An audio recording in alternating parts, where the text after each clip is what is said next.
મિત્રો પ્રોગ્રેસ કિચનમાં આપનું સ્વાગત છે। તો આજે આપણે બટેકાને બાફવાની ઝંઝટ વગર ખૂબ જ ઓછા સમયમાં કુકરમાં આપણે ફરાળી સૂકી ભાજી બનાવીશું। સૂકી ભાજી બનાવવા માટે મેં અહીં 500 ગ્રામ જેટલા બટાકા લીધા છે। આ બટાકા આપણે આવા મીડિયમ સાઇઝના લેવાના, બહુ મોટા હોય તેવા નહીં, પણ આવા મીડિયમ સાઇઝના બટાકા લીધા છે। તેની સાથે એક મીડિયમ સાઇઝનું ટામેટું અને એક લીંબુ લીધો છે ને 3 મરચીને મેં આ રીતે ઝીણી સમારી લીધી છે ને તેની સાથે અડધા કપ જેટલા શેકેલા સિંગદાણાનો આ રીતે અધકચરો ભૂકો લીધો છે ને થોડાક લીમડાના પાન અને 2 સૂકા લાલ મરચાં અને 2 તમાલપત્ર લીધા છે। સૂકી ભાજી બનાવવા માટે પહેલાં તો આપણે બટાકાની છાલ ઉતારી લઈશું।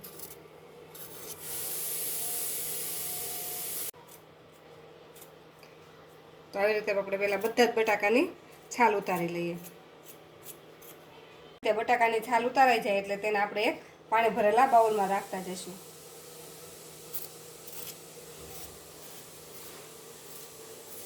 તો આપણે બધા જ બટાકાની છાલ ઉતારી લીધી છે। હવે આ બટાકાને આપણે કટિંગ કરી લઈશું।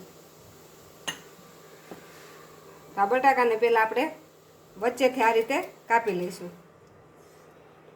અને આ બટાકામાંથી આપણે આ રીતે વચ્ચેથી પહેલાં 2 ભાગ કરી લઈશું અને આ 2 ભાગમાંથી ફરીથી આપણે એક આ ક્રોસ આ રીતે કટ કરી અને એક ભાગ કરી લઈશું। તો આ રીતે આપણે જાડી સ્લાઇસમાં આપણે આ બટાકાને બધાને કટ કરી લઈશું, જેથી આપણી સૂકી ભાજી બનશે ત્યારે આપણું બટેકું એકદમ મેશ નહીં થઈ જાય।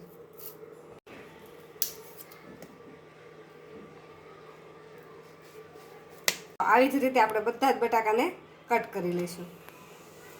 તો આપણે આ રીતે બટાકાની બધી જ ચીપ્સને કટ કરી લીધી છે।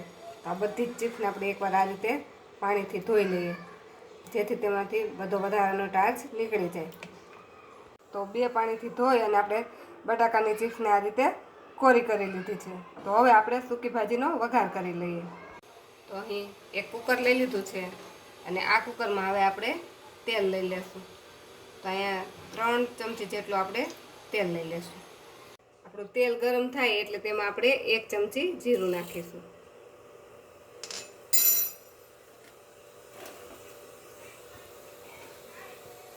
જીરું થોડું તતડી જાય પછી તેમાં આપણે 2 તમાલપત્ર, 2 સૂકા લાલ મરચાં અને 10 થી 12 લીમડાના પાન નાખીશું। તેમાં ચપટી હિંગ નાખીશું અને તેની સાથે જ આપણે જે મરચીની કટિંગ કરી રાખેલી છે તે નાખીશું। આ બધી જ વસ્તુ સરસ પકાઈ જાય એટલે તેમાં આપણે જે બટાકાની ચીપ્સને ધોઈ રાખેલી છે તે નાખી દઈશું।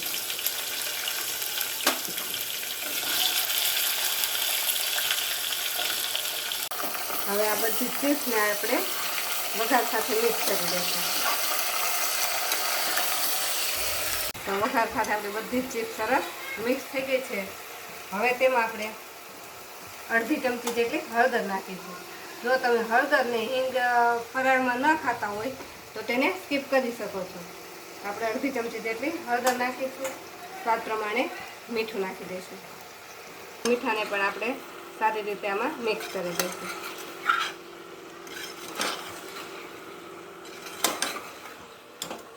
તો બધી જ વસ્તુ સરસ મિક્સ થઈ ગઈ છે।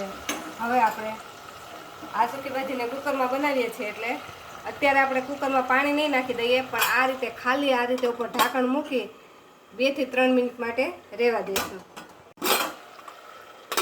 ઢાંકણને આપણે બંધ નથી કરવાનું, ખાલી આ રીતે ઉપર મૂકવાનું જ છે।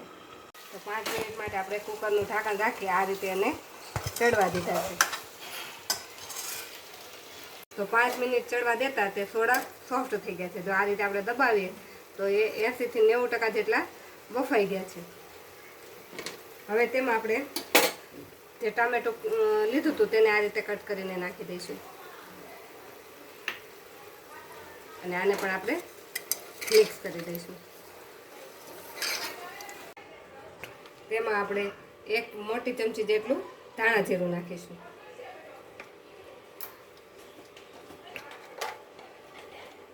અડધી ચમચી જેટલો ગરમ મસાલો નાખીશું।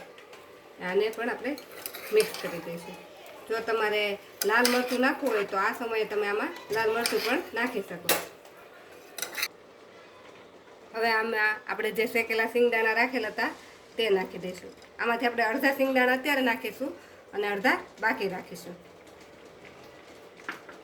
અને તેમાં હવે આ સિંગદાણા નાખ્યા પછી આપણે તેને હલાવશું નહીં અને તેના ઉપર આપણે 2 થી 3 ચમચી જેટલું પાણી નાખી દઈશું.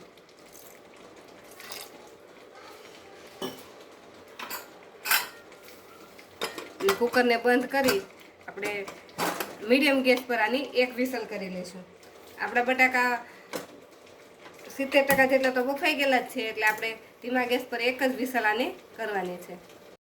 કુકરમાં એક વિસલ થઈ ગઈ છે, તો હવે આપણે ગેસને બંધ કરી દઈશું અને આની જે પ્રેશર હોય એ જાતે જ નીકળવા દઈશું. આપણા કુકરમાંથી બધી જ હવા હવે નીકળી ગઈ છે. હવે આપણે કુકરને ખોલી લઈએ. આને આપણે એકવાર હલાવી અને મિક્સ કરી દઈએ. તો જો આ બધા જ બટેકા એકદમ આખારી અને એકદમ સરસ એવી આપણી સૂકી ભાજી બની ગઈ છે. બાકીના સિંગદાણા રાખેલા હતા તે નાખી દઈશું. જો આપણે બધા સિંગદાણા એક સાથે નાખી દઈશું તો તે કુકરમાં તળીએ ચોંટી જશે, એટલે અડધા આપણે અંદર નાખીશું અને અડધા આ રીતે ઉપરથી નાખી દઈશું. ત્યાં પર હવે આપણે એક લીંબુનો રસ નીચવી દઈશું. ઉપરથી લીલા ધાણા નાખી દઈશું. વસ્તુને એકદમ હળવા હાથે આપણે મિક્સ કરી દઈશું.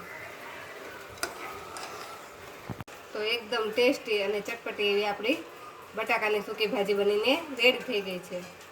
તો હવે આપણે ગરમા ગરમ ભાજીને સર્વ કરી લઈશું. ગરમા ગરમ સૂકી ભાજીને આપણે એક પ્લેટમાં સર્વ કરી લઈએ. આ સૂકી ભાજી ઉપર તમે દાડમના દાણા પણ નાખી શકો.